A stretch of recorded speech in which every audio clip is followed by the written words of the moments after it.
늦은 밤, 적막한 비행기 안에서 갑자기 아이가 울기 시작하는 것만큼 당황스러운 일이 없습니다. 특히나 이 네덜란드 아이의 부모님은 더더욱 당황스러울 수밖에 없을 텐데요. 모두가 잠든 적막한 밤, 한국행 비행기 안에서는 갑작스러운 아이의 울음소리가 터져나왔습니다. 당황한 아이의 부모는 급하게 아이를 달래보려 하지만 아이는 오히려 더욱 크게 울기 시작하는데요. 그들이 일본행 기차를 탔을 때처럼 누군가 항의하지 않을까 싶어 다른 승객의 눈치를 보며 부랴부랴 아이를 달래고 있던 그때 그들을 살피던 한 중년 여성이 그들에게 다가옵니다. 성큼성큼 그들의 좌석으로 다가오는 여성을 바라보는데요.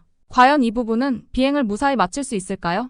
오늘의 사연 속으로 함께 들어가 보시죠. 네덜란드 필립 씨를 대신해서 사연을 읽어드리겠습니다. 안녕하세요. 저는 현재 한국에 살고 있는 네덜란드 국적의 필립이라고 합니다. 저는 온라인 비즈니스를 하고 있고 아내는 IT 기업 개발자로 재택근무를 하고 있어 일하면서 자유롭게 세계를 여행하며 지내고 있었습니다. 그러던 중 저희 부부에게도 아이가 생기면서 생활에 변화가 생겼습니다.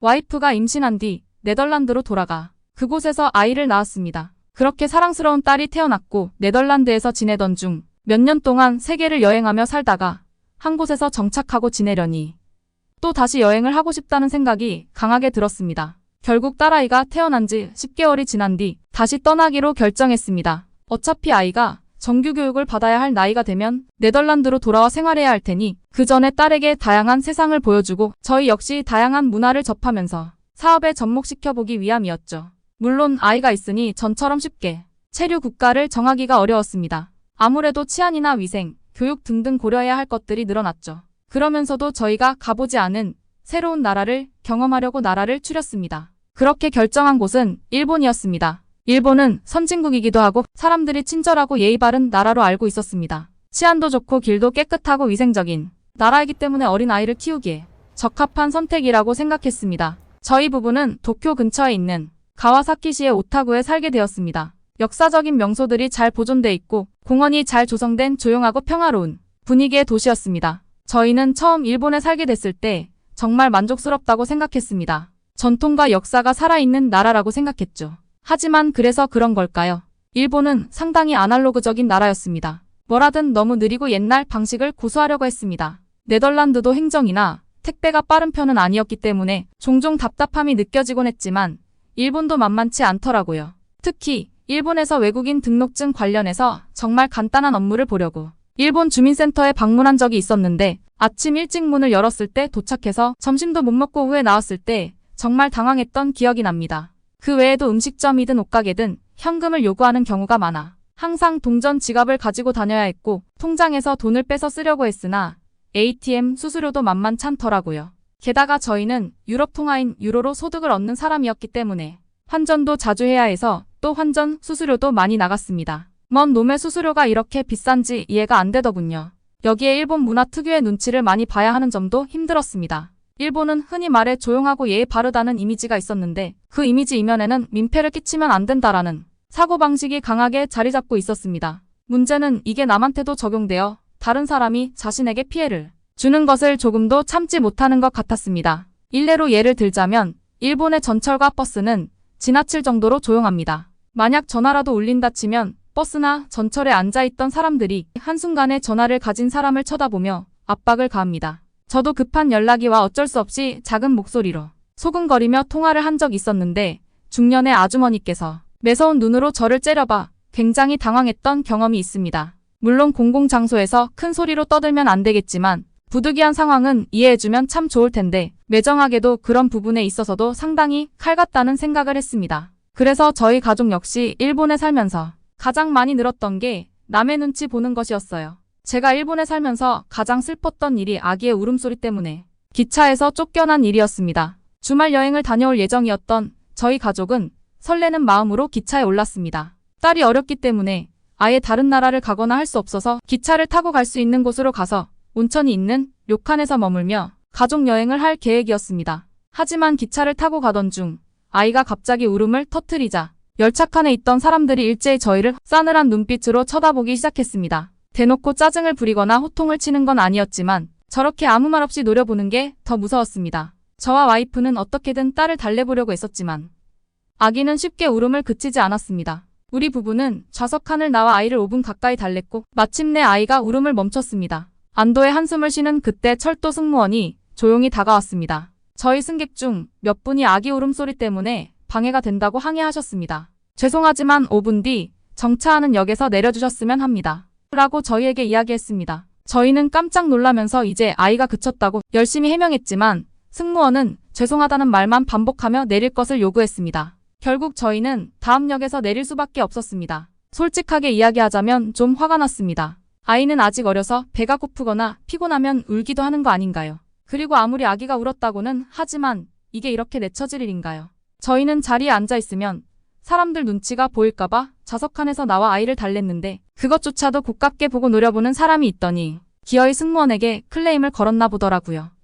결국 저희는 택시 일만엔 하나로는 약 10만 원 이상이 되는 돈을 지불하고 나서야 겨우 여행지에 도착할 수 있었습니다. 설레임으로 가득했던 여행의 시작은 언짢음으로 바뀌어 있었습니다. 그 뒤로 일본 지역 여행은 꿈도 꾸지 못했고 지낸 지 3개월 정도 되자 일본 생활이 너무 불편하고 저희와는 맞지 않는다는 생각이 들었습니다. 결국 저희는 일본을 떠나 전에 체류한 적이 있던 싱가포르로 떠날 생각을 했습니다. 웬만하면 한번 방문했던 나라는 재방문을 하지 않는데 아이가 있으니 의료시설과 다양한 요소들을 고려해 가족과 함께 지내기 좋은 도시를 고르다 보니 어쩔 수 없이 싱가포르에서 다시 지내는 것으로 이야기가 됐습니다. 싱가포르로 가기 전 저희는 한국에 들러 일주일간 관광을 하고 갈 생각이었습니다.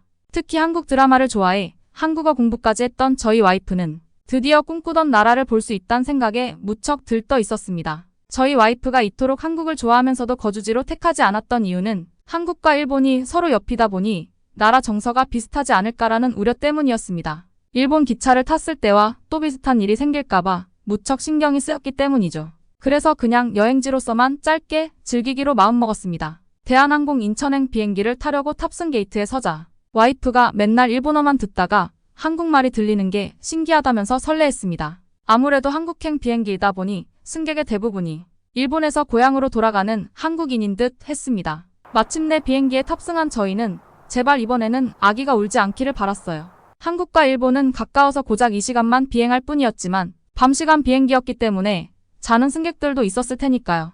그러나 아이는 저희의 희망을 저버리고 비행기를 탄 지 30분 만에 바로 칭얼거리기 시작했습니다. 또 다시 일본 기차에서 겪었던 악몽이 재현되는 것 같았죠. 아기의 칭얼거리는 소리는 갈수록 커지더니 결국 큰 소리로 울음을 터뜨리고 말았습니다. 주변을 살펴보니 화들짝 놀라 잠에서 깨는 사람들이 대체 무슨 일인가 싶어 고개를 요리조리 돌리는 사람들이 속출했습니다. 점점 눈치가 보이기 시작한 저희는 아이에게 제발 그쳐달라고 애원하면서 달랬습니다. 그리고 그때 저희 부부를 뚫어져라 쳐다보고 있던 중년의 한 여성이 벌떡 일어나 저희에게 걸어오기 시작했습니다. 저는 아기 울음소리 때문에 화가 난 거라고 생각하고 어떻게 그녀에게 양해를 구해야 하나 겁을 먹은 눈빛으로 그녀를 쳐다봤습니다. 성큼성큼 걸어온 여자는 갑자기 손을 뻗었습니다. 우리를 때리려는 줄 알고 와이프와 딸을 보호하기 위해 손을 뻗고 눈을 질끈 감았습니다. 하지만 눈을 떠보니 여자는 두 팔로 마치 아기를 포옹하고 찝다는 자세를 취하며 외국어로 말을 걸었습니다. 이를 옆에서 듣고 있던 와이프는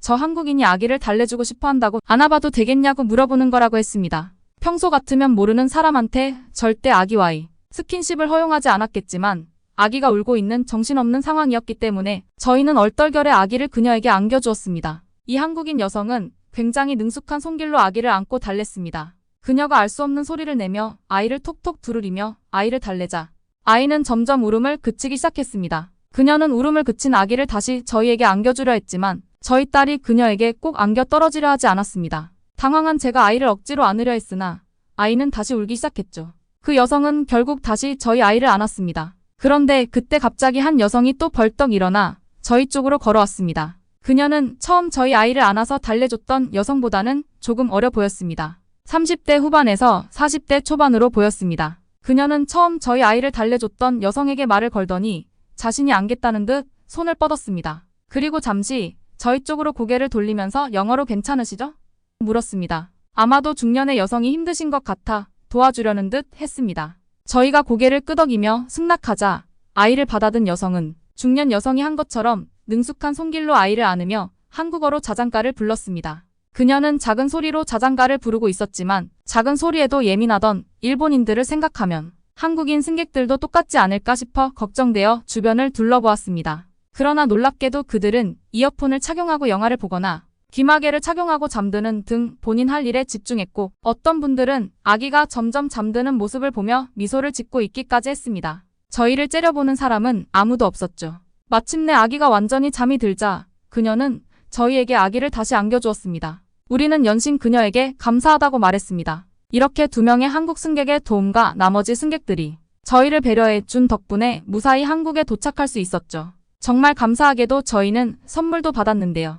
도착하기 20분 전 아까 그 중년의 여성분께서 저희에게 다가와 선물이라며 담요 같은 것을 하나 건넸습니다. 그는 이 물건을 포대기라고 한다면서 자신이 직접 만든 것이라고 이야기했습니다. 저희는 깜짝 놀라 이런 귀한 걸 받을 수 없다고 거절했습니다. 포장이 되어 있는 걸 보면 분명 누군가에게 선물하기 위한 용도 같았는데 그런 선물을 저희가 받을 수 없었죠. 그러자 그녀는 자신의 딸이 임신을 해서 선물로 몇 개 챙겼는데 집에 많기 때문에 그냥 받아도 괜찮다고 이야기했습니다. 저희는 너무 많은 신세를 지는 것 같아 거절하려고 했지만 계속 저희에게 건넸기 때문에 거절하기가 힘들었습니다. 감사하는 마음으로 선물을 받자 곧 그녀는 휴대폰으로 영상을 찾아 어떻게 사용하는지를 보여줬습니다. 이 물건이 있으면 아기를 쉽게 재울 수 있을 거라 이야기했죠. 인천에 도착한 다음 날 저희는 이 포대기라는 걸 써봤습니다. 본래 저희는 한국에서 유모차를 렌탈할 생각이었지만 포대기를 메고 다니니 아기가 전혀 투정을 부리지 않아 한국에 있는 내내 이 포대기를 애용했어요.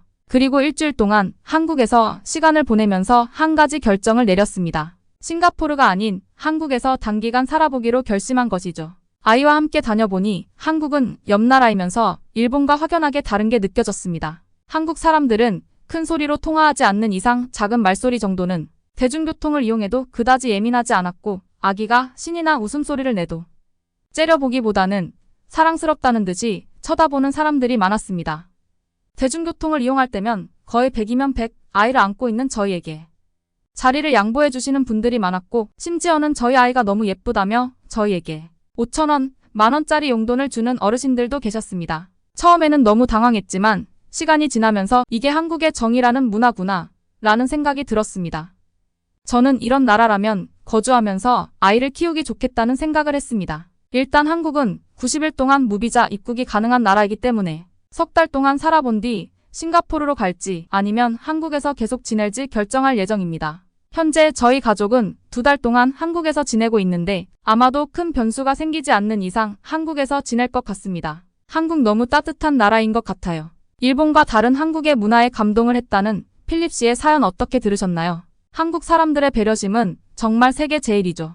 필립 씨가 오랫동안 가족들과 한국에서 행복하게 지내셨으면 좋겠습니다. 오늘 감동 주파수에서는 일본에서 불쾌한 경험을 했던 필립 씨가 한국에서는 비슷한 상황에서 한국인들의 배려에 감동을 했다는 사연을 들려드렸습니다. 감동 주파수의 사연이 좋으셨다면 구독과 좋아요, 그리고 알람 설정까지 하시고 앞으로도 다양한 감동 사연을 만나보시길 바라겠습니다. 저희 영상을 끝까지 시청해주셔서 대단히 감사합니다. 앞으로 더욱 마음이 따뜻해지는 사연으로 만나 뵙겠습니다. 감동 주파수였습니다.